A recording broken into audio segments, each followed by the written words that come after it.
Hey everyone, I'm Jared, And my name's Ella. and today we will be demonstrating how to do a language interpretation in a medical setting. There are 4 key things to remember about interpreting. So those 4 key things, the first one is to speak directly to the patient and not to the interpreter. The second thing is to speak slowly rather than loudly.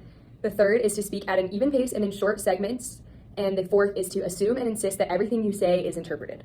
The first skill that we're going to demonstrate is speaking directly to the patient and not to the interpreter. So we're going to do a little example of this, and in order to help us out with it, we have a special guest here today who's acting as our fake interpreter, and here he is. Many of you probably know him. This is Rudy Gobert. Now we will be demonstrating our first key, which is speaking directly to the patient and not to the interpreter, and we're going to give a good example of how to do this. Hi Jared, what brings you into the office today?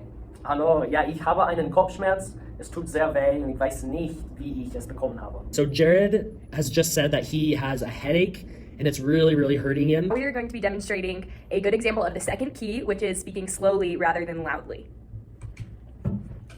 Okay, so Jared, can you describe your headache to me? Is it stabbing pain, throbbing? Is it all the time, sometimes? Ja, es ist einfach allgemein überall in meinem Kopf. Es ist alles. Ja. Jared says that his headache is kind of all over the place. It doesn't really specifically hurt in one spot. Okay, sorry. Okay, so now we're going to be doing the third key, which is speaking at an even pace in short segments. And first, we're going to give a good example of what this looks like. Jared, are you taking any medications? Ja, ich nehme Ibuprofen und Aspirin. He says he's taking ibuprofen and aspirin. Now we're on the fourth key, which is assume and insist everything you say is interpreted. So first, we're going to be giving a good example of this one. So Jared, do you have a history of headaches? Tell me a little bit about your past with that. Ja, ich habe viele Kopfschmerzen gehabt. Also als ich ganz jung war, hatte ich viele. Jeden Tag, als ich in die Schule gegangen bin, habe ich Kopfschmerzen bekommen. Und dann, als ich älter geworden bin, ja, kommen sie mehr. Und ich merke, dass sie kommen am Tag, nicht am Nacht. Also ich nehme Medikamente, als ich in der Tag bin. Während der Schule, während meiner Sporten.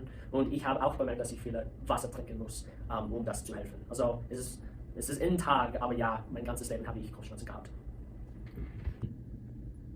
Okay, so Jared said that as long as he remembers, he's had headaches. All growing up, while he was a kid, when he went to school, he always had them. And as he got older, he noticed it more that it would happen during the day and not at night, and also when he was more physically active, like when he played sports. So he taught himself, or reminded himself, that he needed to drink more water when he played sports and take his medicine. But as long as he remembers, he's had these bad headaches.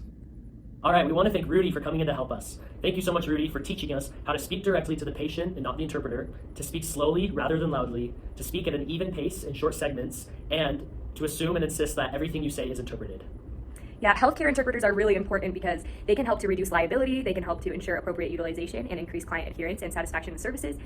Trained interpreters can also help to assure effective communication between the client and the provider and to support effective use of time during clinical encounters and improve outcomes. So thanks for joining us today, guys. Thanks. Bye. Bye.